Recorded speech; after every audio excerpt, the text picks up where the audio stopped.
Good afternoon. I want to welcome you to the first UNT System Town Hall that I've had the opportunity of having. And I want to also say that this is the first of several town halls to come. We're going to be visiting all the campuses, as well as there'll be other system town halls, probably more likely on a quarterly basis, but more to come, and we'll let you know as those come along.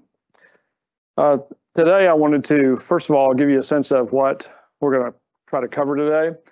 I'm going to have a few opening remarks, and then after that, there'll be a lot of opportunity for you to maybe get some of your questions answered. And there's opportunities to submit questions now, and we'll work through as many questions as we can given the time that we have, and any questions that we receive that we don't answer during the town hall, we will get answers after the town hall. So I wanted to start off by making a few introductory comments. When I decided to be the chancellor, I visited lots of people across the Metroplex that were considered to be leaders in other industries and that knew a lot about or knew some things about the UNT system. And the one thing I heard over and over and over was they felt like that the UNT system, the universities of the UNT system, had never fully understood the full potential and power that they have to change and drive the entire North Texas region. So potential is a big part of what we're going to talk about. It's also how we as a group of people find a community by which, or create a community by which we want to be in, we want to work in, and spend time in. So first and foremost, I wanted to talk about a quote that I heard the other day that I think addresses this whole question of potential. So the quote is this: and there's some keywords in this that I want to call out. The right mindset, that's one keyword, and attitude, second keyword. The right mindset and attitude give us opportunities to do the best we can do and to realize the potential that's in every one of us. So I didn't say that, but I think it's a great quote that talks about what it takes to unleash the potential of a lot of great people working towards a common purpose, and our common purpose being how we serve students and families. So it takes the right mindset, it takes the right attitude, it takes those things create opportunities, and opportunities allow us to be the best we can be and realize potential that's in what I believe is the people of the UNT system.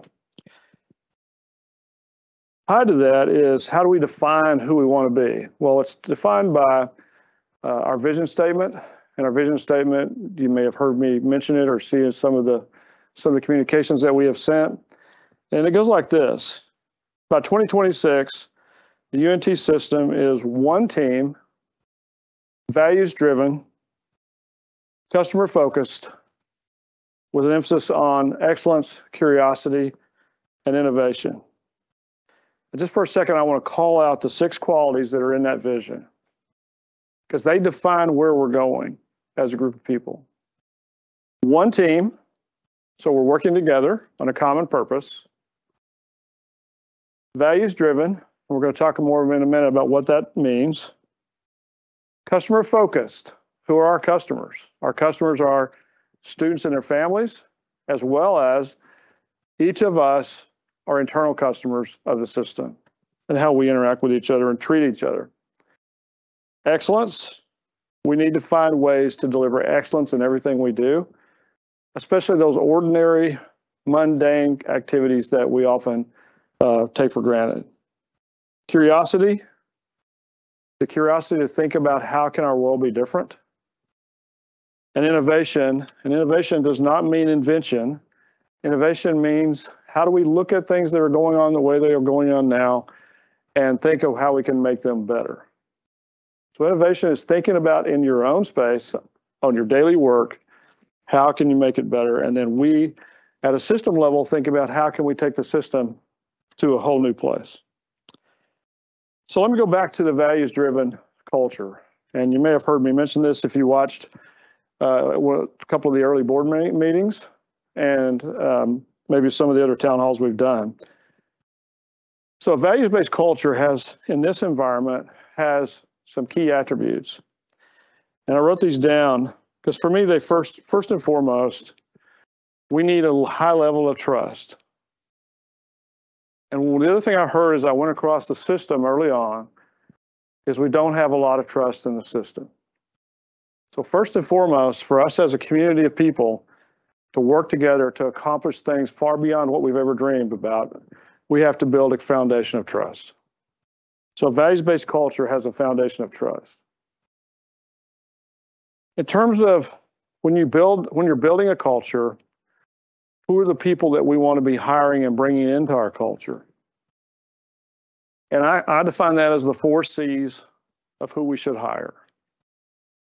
And they're actually in this order. First and foremost, we should hire for character. People who have the right character, who have a set of values, believe in an organization and a community of people they want to be a part of, and can demonstrate that character over and over and over. Character is the one thing we can't train. Second of all, it's culture. As we continue to build our culture, do they fit our culture? It's not anything bad about those who don't. It's just a matter of understanding if we're going to build a culture, we want people who have similar minds, but not where we think all the same, but where we at least have the common beliefs about who we're here to serve.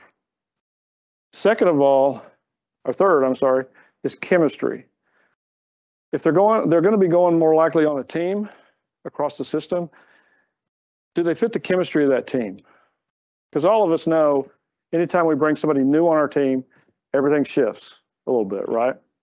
And so that can shift in a really good way. It can shift in a way to where it takes time to get used to each other, or it can not shift in a good place. So chemistry with the team is very important. And also, I know this sounds somewhat radical, but the last thing and the least and most important is competency in the job. We can hire the most competent people in the world who are not great people in terms of their character or how they fit in our culture, and we'll have an ongoing problem. So I want you to think about, as we go forward and we add people to our team, those 4 C's and how we work each day to think about how do we personally fit in to that kind of model on our teams. So the other one is there's no we versus them. We've historically had that. I've been a part of that. I'm guilty of that. It became the campus versus the system versus the campuses. I'm done with all that.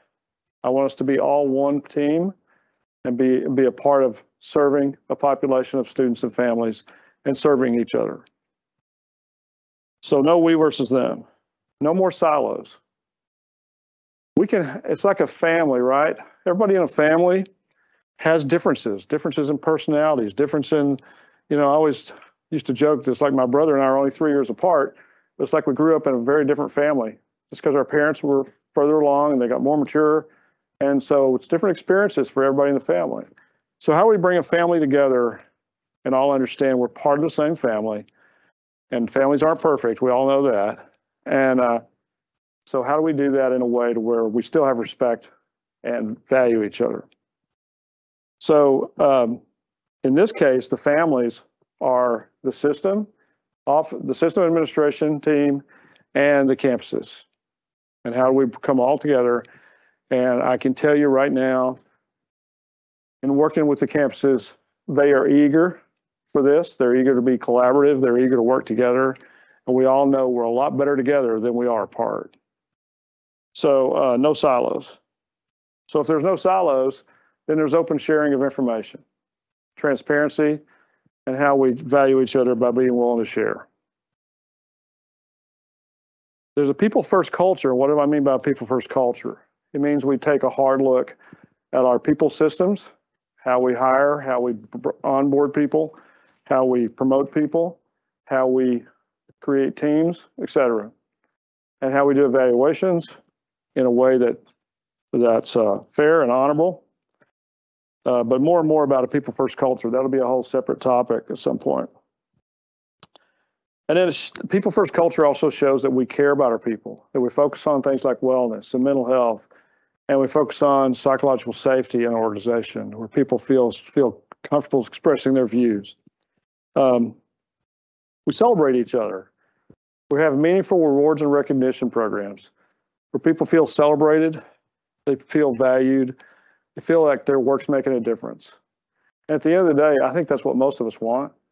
We want to be a part of something bigger than us, but we want to feel like we're adding value every day and that somebody's telling us, hey, you're doing a good job, and hey, your job really, really is making a difference. It doesn't matter what that job is. So we celebrate each other. We unleash the power of teamwork and collaboration. I don't think anybody in here possibly believes they can do more by themselves than a whole team of people. Different perspectives on a team and different strengths on a team make us all stronger. We move from the golden rule that we're all taught in kindergarten of treat everyone like we want to be treated, because the more we think about that, maybe not everybody wants to be treated the way I want to be treated.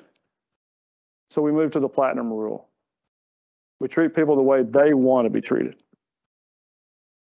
And so that's part of this.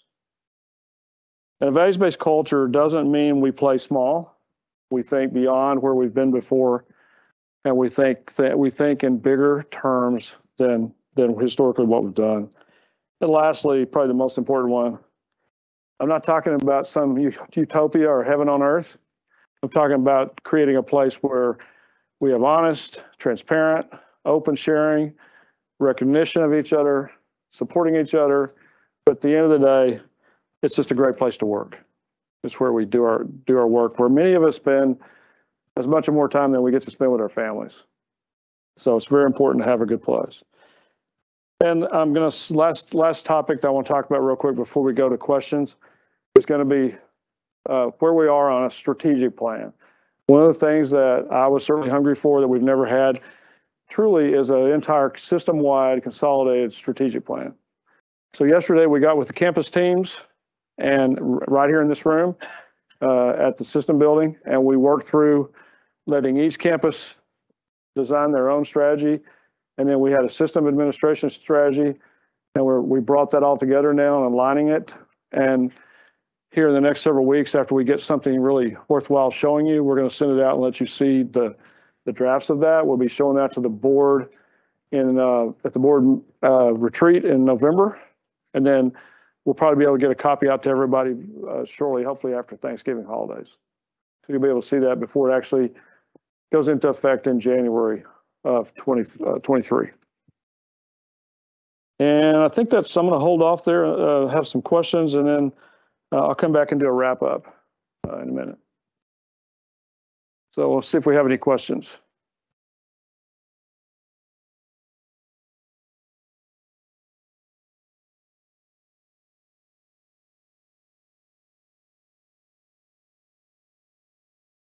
So values-based cultures, and I assume the majority of you may not have ever worked in one. I don't know if you ever have or not. They're not that common. But the way this works is we're going through this process now. The campuses, as well as the system administration team, has chosen people to be part of what's called the Values Blueprint Rollout. And that's happening on November 7th and 8th, where teams from all the campuses, community members, board members, and others will work together over 2 days to come up with what they believe to be our system core values. And those values will then, the hard work then comes after that, because then we build a set of behaviors under each value. So why a values-based culture becomes a better place to work and a better place to, why it's important on a daily basis and how is it different, is because we as a community have clarity about what our values are, what we stand for, and what our behaviors are expected of us.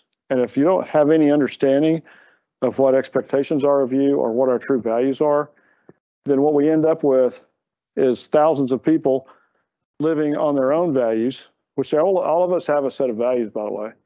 And now this is an opportunity where we don't take away people's values, but we help you align with a set of work values and behaviors.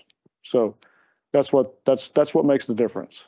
is clarity on what those are. We have another online question. How does diversity, equity, and inclusion fit into a values-based culture? Can you explain the changes you've made in the DE&I programming that existed under the previous administration?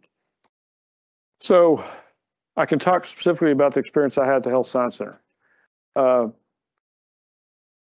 DE&I programs, to me, are very important from the perspective of living in a values-based culture. And one of our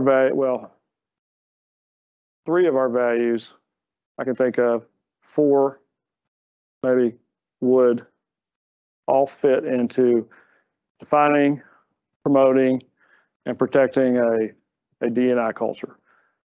First one was serving others first.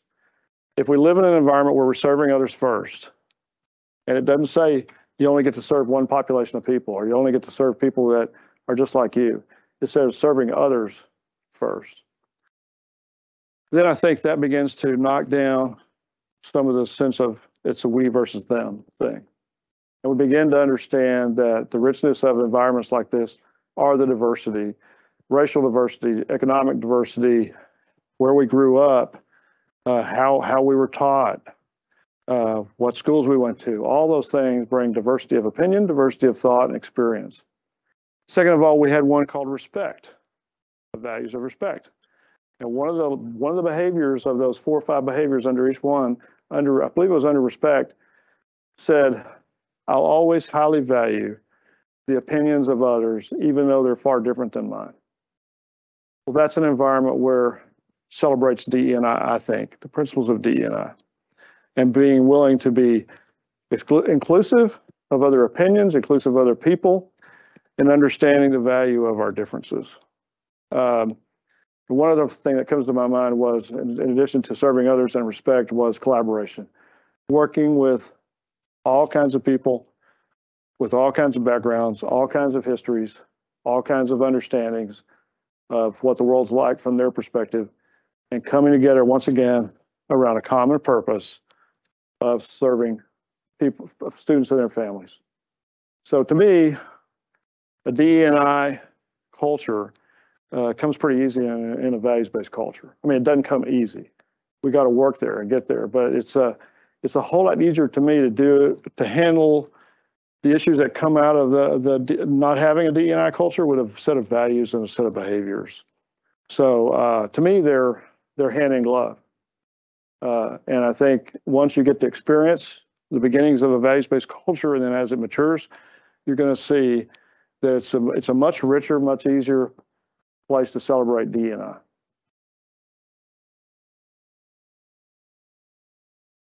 Our next question is from online. One of the things I hear most from my team is uncertainty about what is going to happen with coming back to the office and whether they will be able to work from home.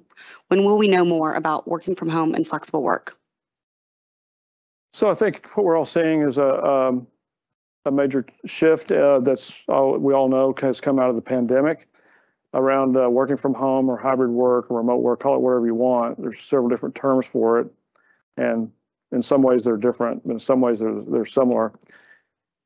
And I think what we have to understand is on the positive side, it becomes an opportunity for recruiting.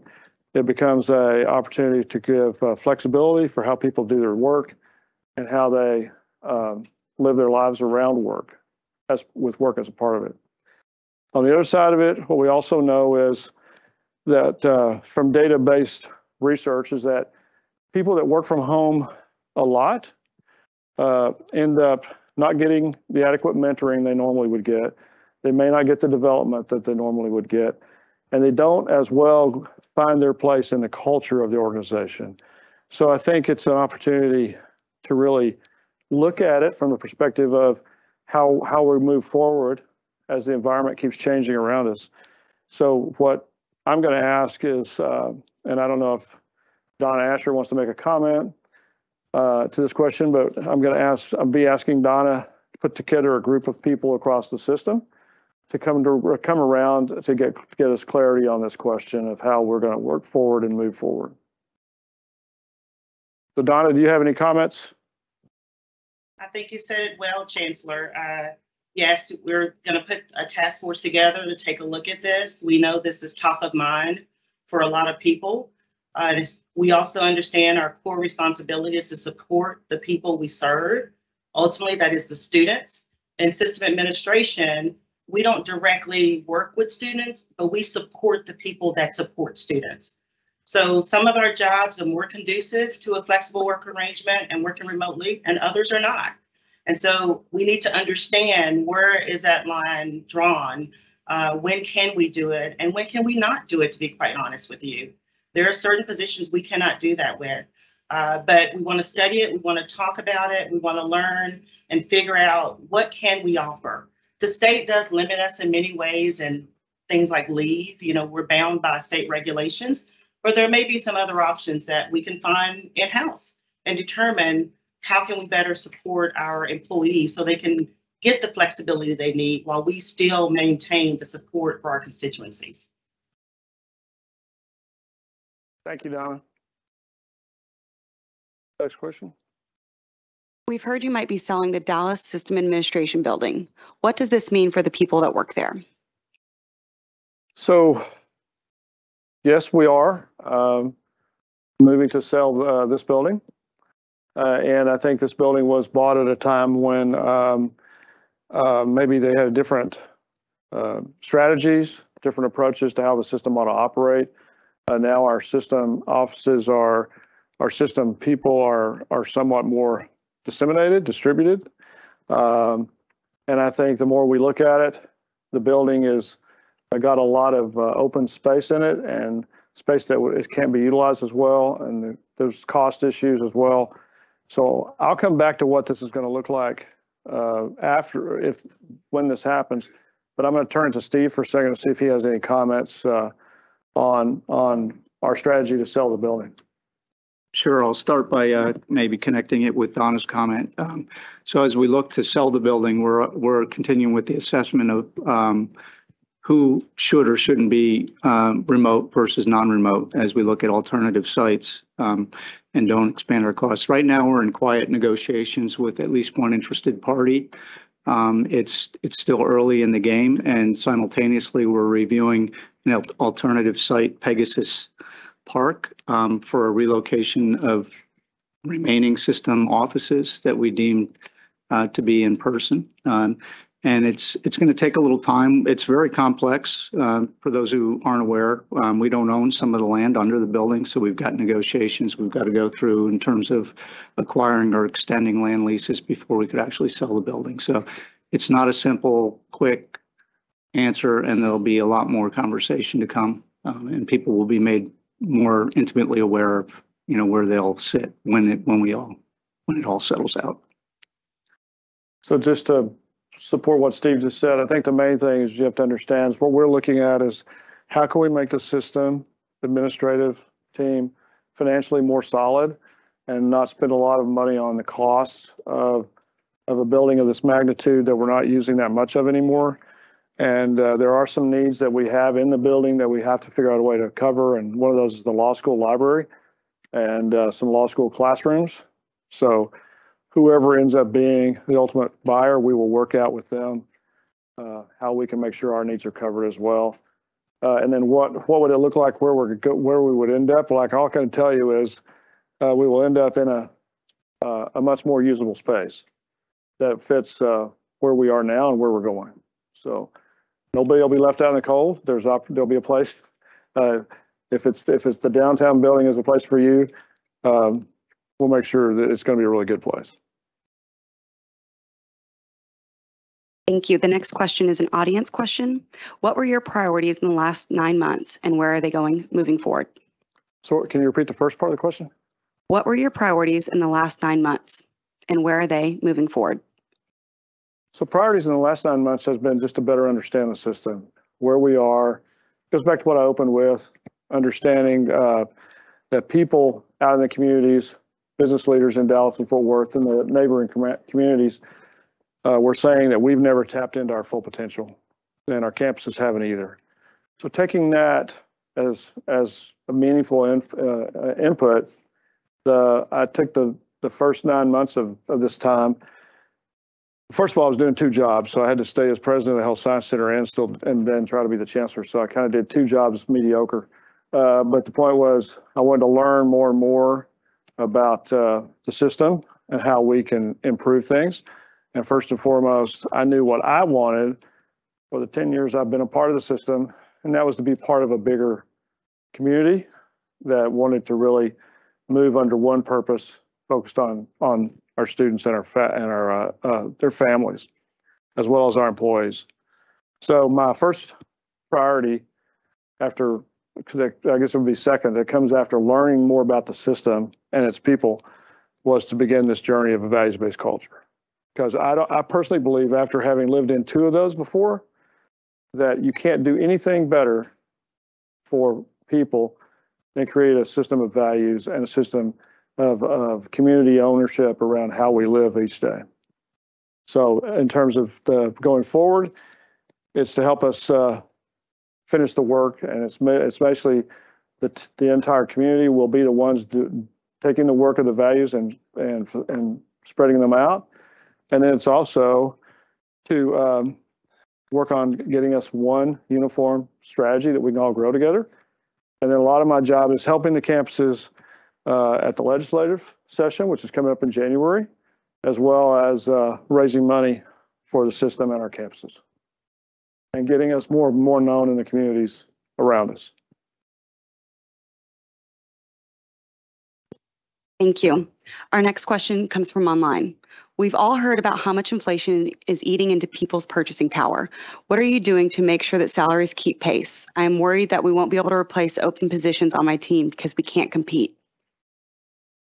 What they were doing, we talked about this yesterday in the strategy session, is talking about, and this is going to require leadership from our HR team as well as many others, but that is to really look at how we build a comprehensive people system, how we look at how we evaluate people, how we promote people, how we reward and recognize people, but also how we, for the first time I know of, have a true compensation philosophy that we all can live with and have clarity around what that really means and how we're going to pay going forward. And so that's something we talked about yesterday, and I think you're going to see that in the strategic plan as well. But let me stop there and see, Donna, do you have any comments? And then maybe after you, just see if Greg has any comments. I would just add, Chancellor, that yes, we know compensation is important to a lot of people. I will say that speaking from a living wage perspective, our campuses have made a very concerted effort to address that for our lowest paid employees. System administration, we really don't have that issue by the nature of the type of employees we have. But there has been a commitment made across the system that we will evaluate particularly our staff compensation pay schedules every 3 years. So we're in year 2 of that cycle. So that'll be coming up fairly soon for us to take another comprehensive look at our pay schedule to see what adjustments need to be made, comparing what we pay to market. And I'll be honest, it's likely that we're not ever going to be truly able to compete with what's out there in the market. And that's all the more reasons why value-based culture is where we want to be, because we know the data tells us that people don't typically leave jobs because of money. They leave jobs because of the environment and the supervisors that they have. So if we can make this a great place for people to be, understanding we're a public entity, we can't offer, salaries that are what corporate America pays. But is this a place where you want to be? Is this a place where you feel fulfilled, where you feel like you belong, where you feel like you can make a difference? That's what our goal is. But yes, technically, we do have a schedule. We will be reviewing salaries in the future. Yeah, Donna made some great points. And I would say that, as we look at people, that's the most important thing within the system. About 2/3 of our budget is payroll. And so it's very important to us to make sure that everybody's fairly compensated. And we just went down to Austin a couple of weeks ago to talk to the Legislative Budget Board and to the state's leadership to ask for additional dollars so that we can be able to compensate our people in a fair and honorable way. Thanks, Greg. Thanks, Donna. I think the other thing I would say is, as examples of how we want to treat our people, I'll start with students and their families. Health Science Center hasn't raised tuition in 10 years. Denton hasn't raised tuition in 6 years. UNT Dallas has only raised tuition one time in 10 years. So we have been determined, and we are by far the most affordable universities in the state. We are determined to demonstrate how we want to take care of our people by how we take care of our students and our families. And then, like Greg was saying, one of the ways we get more competitive compensation is by reducing some of our other costs, i.e., like selling this building, where other costs are money is being spent on this building, or it's how we do our investments to have better performance on our investments. So whatever it is, it's about increasing the sources of revenue coming in, decreasing our costs, so we can more focus on certain needs like compensation and others. So I'd say that. Thank you. Our next question comes from an audience member. If you could evaluate your role as chancellor in the last 6 to 9 months, how would you rate yourself? Areas that you've excelled, areas for improvement? Probably say a B minus. It's not an excuse, but it's just the facts. Not being able to fully focus on it for the last 9 months has been, personally for me, of really trying, because it's been very long days trying to manage 2 different campuses with 2 organizations and 2 different groups of people, and 2 different sets of leaders. So that's been one negative thing. I think on the positive side, hopefully it's been clear that I'm trying very hard to communicate real clearly, to communicate frequently, to communicate transparently about everything we're talking about doing. So there's no secret surprises. There's none of that, no hidden agendas. What I say is what I mean. And I care deeply about all of our people. I was most gratified recently by the McChrystal diagnostic survey that you all participated in. That showed what I hoped it would show, which is that our number one asset in the whole organization is our people, that we have great people. And so that's what I'm really here to do. And you know, why did I take this job? Maybe more important answer to the question. I took this job because I'm one of those people that's crazy enough to believe that together we can make a difference. And if we all truly believe, like I do, that life's too short not to be part of something bigger than ourselves and to accomplish things far bigger than what we dreamed of, that's kind of the way I think and live. So B minus, but it's not because I'm not trying, put it that way. That is a passing grade. Most places. Our next question is from an audience member. Regarding being one team, certain universities and/or systems have specific expertise. What ideas do we have to share expertise while still respecting funding sources?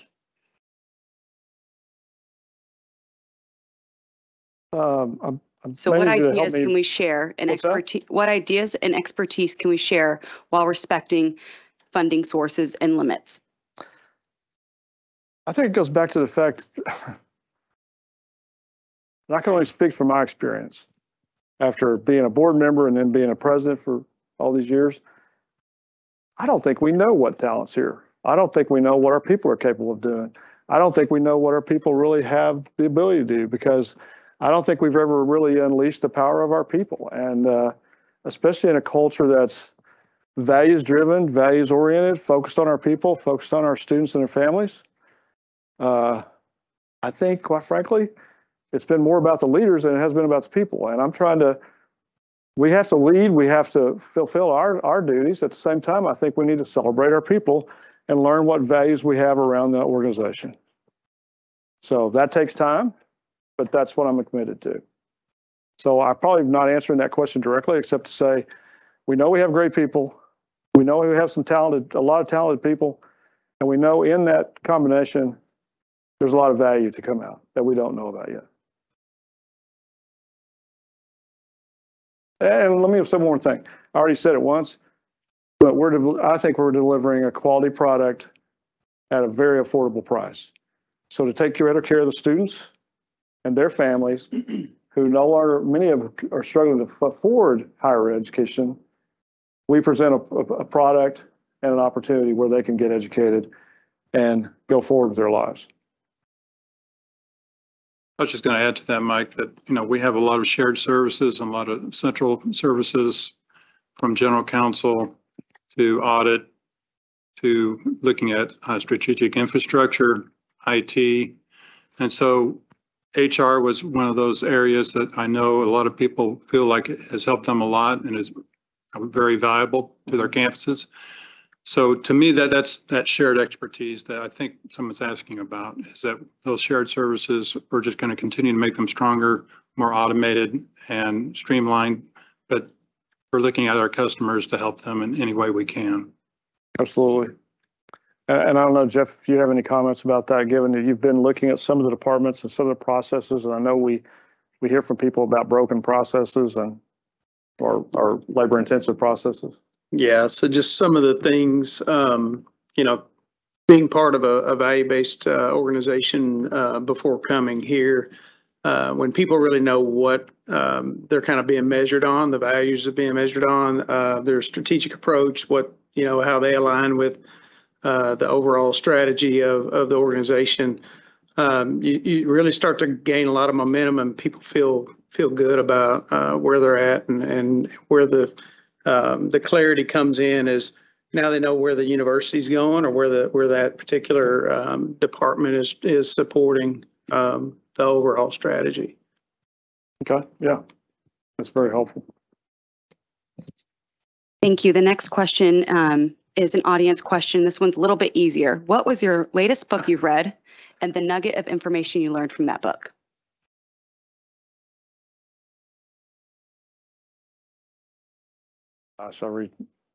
So those of you who know me know I love to read, so I'm reading stuff all the time. I'm trying to think of what I would consider to be the last book.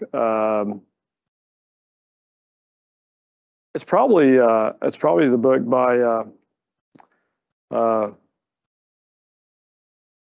just blanked out on his name, the founder of Salesforce. Anyway, it's called Trailblazer, and the book talks about how Salesforce as a company, which actually is one of our vendor partners, started out as a not a values-oriented company. Started out like a lot of technology companies, and what it found as they kept going was they kept having struggle after struggle after struggle. Even though they had a great product, they couldn't understand what was going on, and so they took a time out, and so to speak, and got a team together and started looking at their values. And what happened out of that was they decided to become a values-based culture. They went through a similar process to what we're talking about going through, and the company became transformed.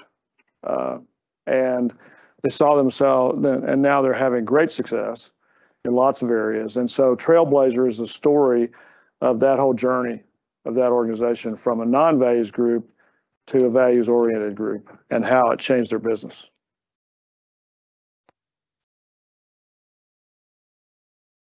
Thank you. This next question is from online. What changes do you believe in as chancellor can be implemented to protect UNT system staff from a toxic work environment? Well, I think first of all, yes, a values-based culture and a people-first culture does not support a toxic work environment. And I know our HR team is dedicated to, as I am, as well as the people I know on the system leadership, as well as the campus leadership, to not tolerate anything that perpetuates a toxic work environment. So I think first and foremost, it's helpful for people to understand what their opportunities are, their avenues are, their remedies are to those kind of problems. And those come by spending time understanding and talking to the HR leaders about what's available to you, both available to you as a system, but also what's available to you from the state as well and beyond. So that's what I would say. Don, I don't know if you have any comments about that, or. The only thing I would add to that, Chancellor, is we recognize that, everybody's environment may be a little different, but we understand what's the common theme between all of them is supervisors, and getting supervisors prepared so they can handle various situations.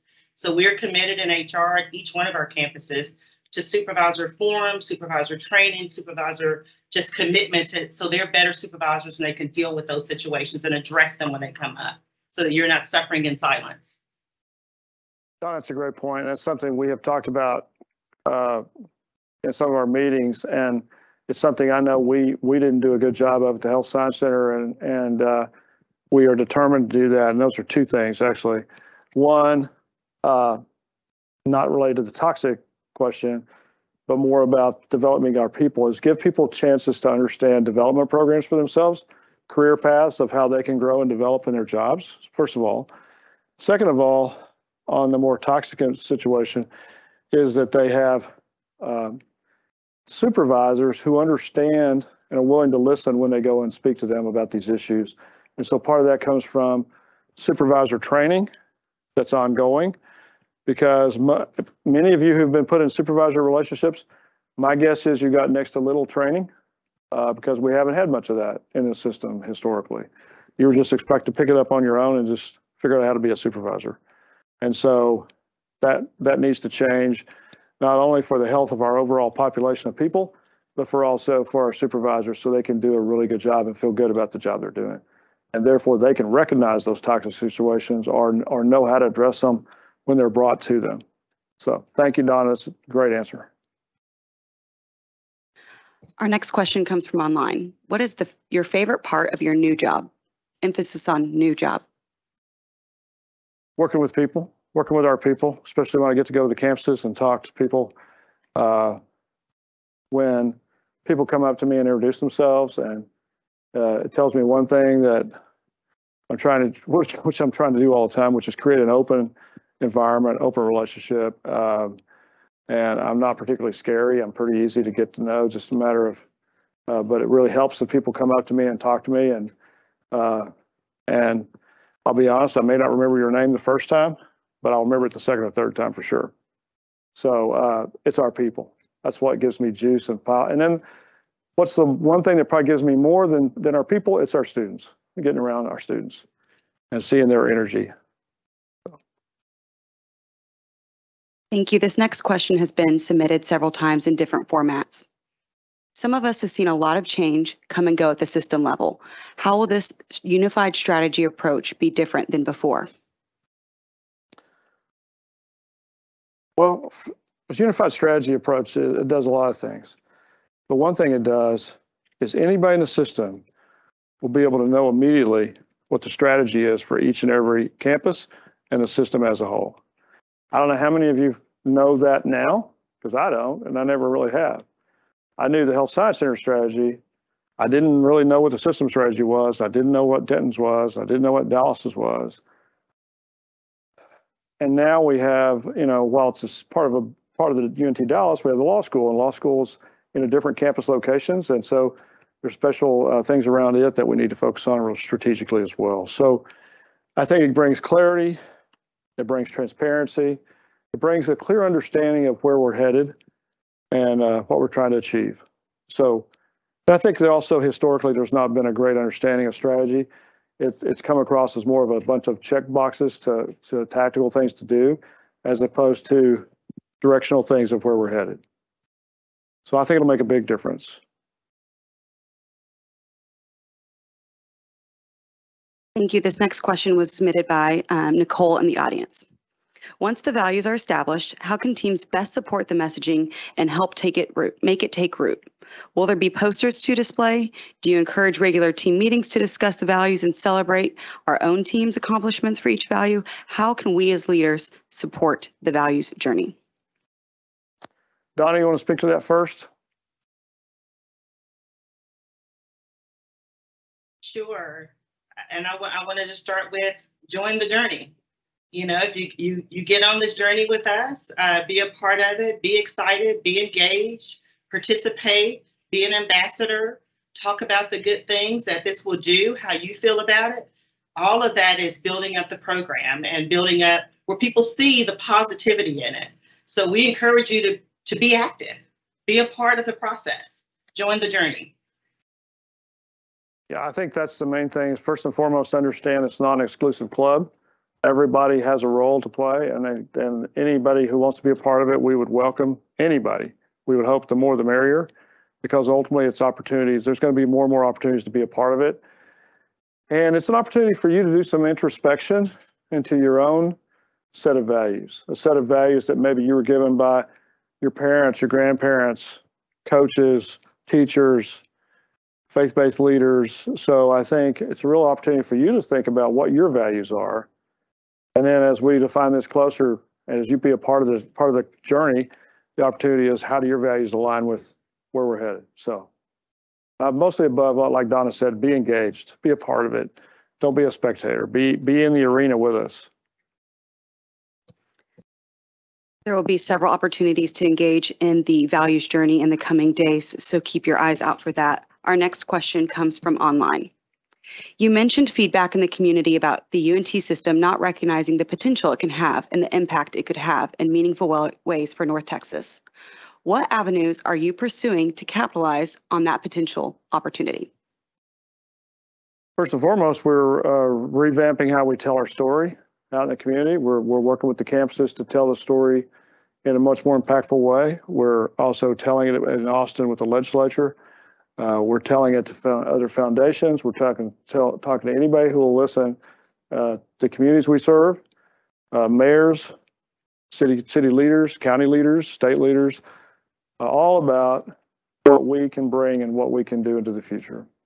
And I think that's only going to get stronger and stronger as we go forward. Thank you. Our next question is from online. Everyone has been through some major changes in the past few years due to COVID. We are dealing with major learning loss among incoming students. What are you doing to support the mental health of students, faculty, and staff? I don't think we have Jamaica online, do we? Do we have? Jamaica, Yes, would you I like am to? here. Okay, there you are. Do you want to address some of the work you've done on mental health and the mental health task force we put together?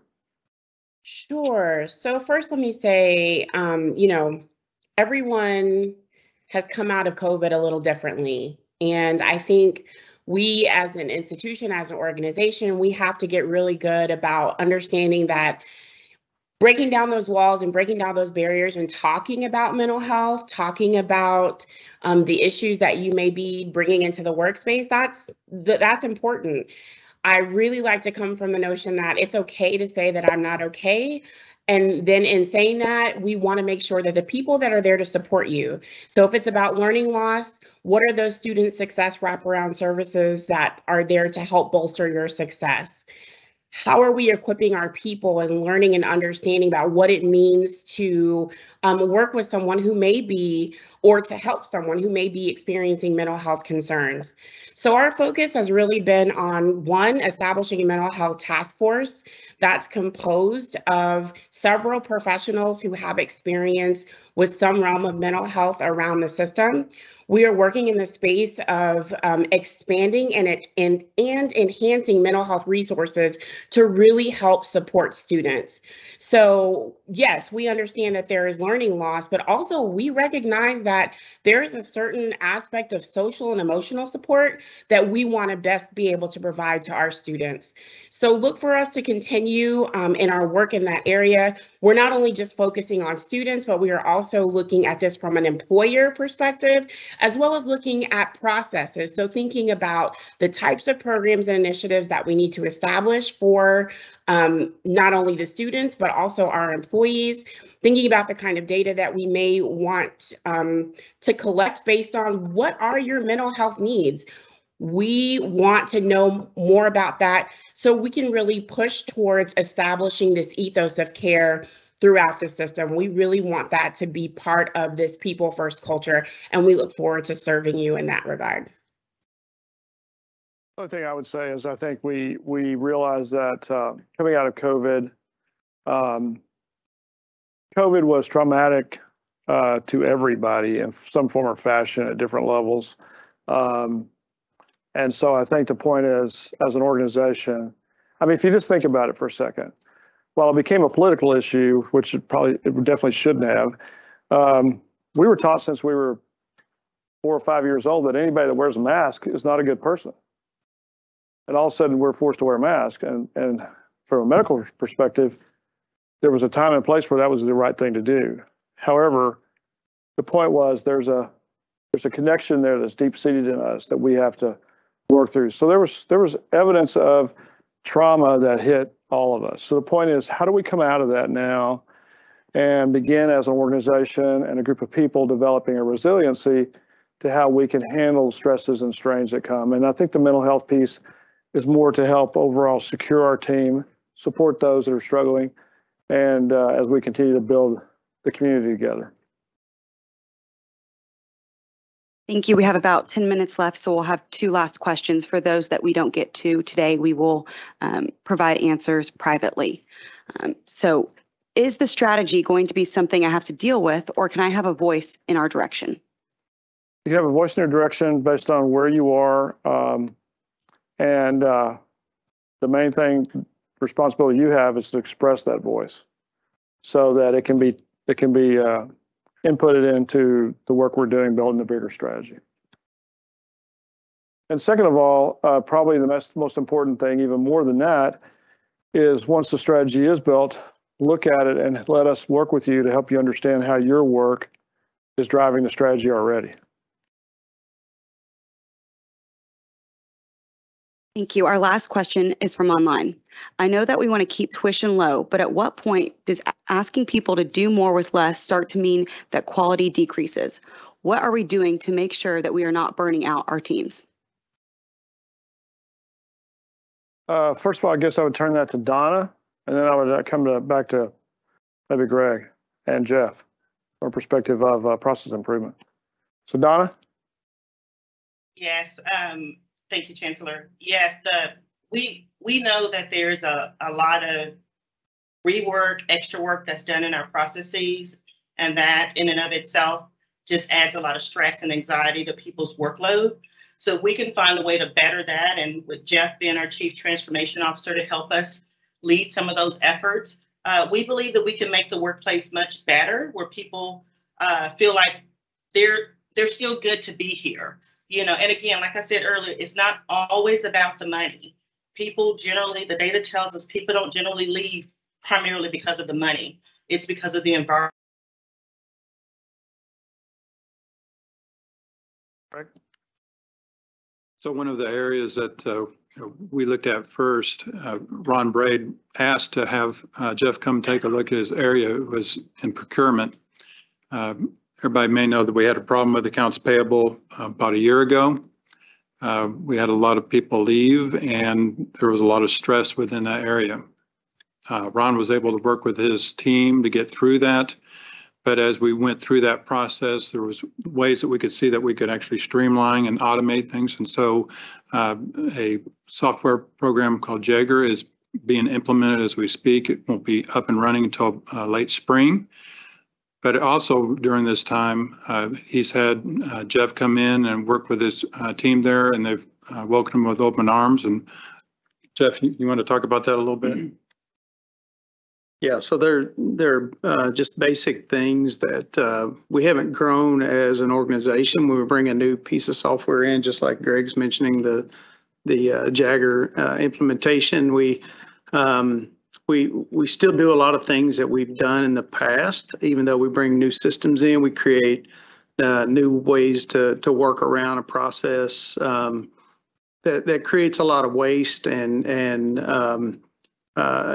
adds on to the workload that you currently do. And you know, when you go in with no knowledge of the area and you truly stand back and you look at the value that's being delivered from an upstream process, and then the value that you deliver downstream, and then you start to work on those things and create cross collaboration from the buyers to strategic sourcing or contracts. You know, you start to understand how each area could support and maybe change the way they do the work today to actually eliminate a lot of the hands-on and over processing and the different things that you see as waste. I would say that when we talk about doing more with less, we typically add more because we don't change systems to help us be the most efficient as we can throughout those handoffs and things. And a lot of that is changed because Juan's team pushes out a patch one morning and something breaks and we don't really have an avenue or a mechanism to make sure that is addressed. So we just create a new spreadsheet or a new way of doing things. And instead of having a system that we're able to let Juan know quickly that, hey, this happened and it broke, so his team can address it. So that's. I think to sum that up, I think what we're trying to do to help people first and foremost is to, as Jeff said and Greg said, is to make the processes that you use every day a lot easier. That depends, however, on you also giving us feedback about how you can think about ways your work could be done a lot easier, and sharing that, and so we can take a look at it. I can tell you, as Jeff was saying, a whole lot of our departments use very heavy manual processes that can be automated as to help people get their work done faster and more efficiently. And that's what we want to see more and more of, and how we can transform the workplace to a place where you can better do your work with a lot easier levels of effort and a whole lot less stress.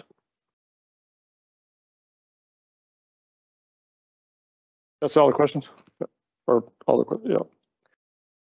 Okay, we just have a few minutes. I wanted to update. So just some quick announcements. So we'll let you know about more upcoming town halls as they're scheduled.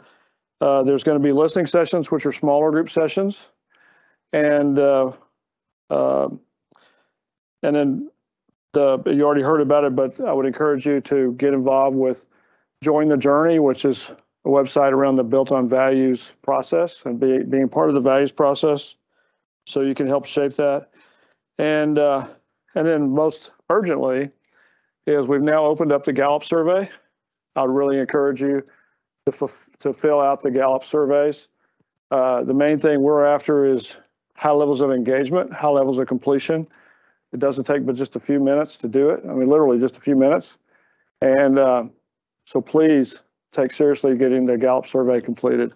And then I was asked to tell a story about trust, but I think I'll save it because we've only got about 3 minutes left. We'll come back to that at another time. So anything else before we wrap up? Okay.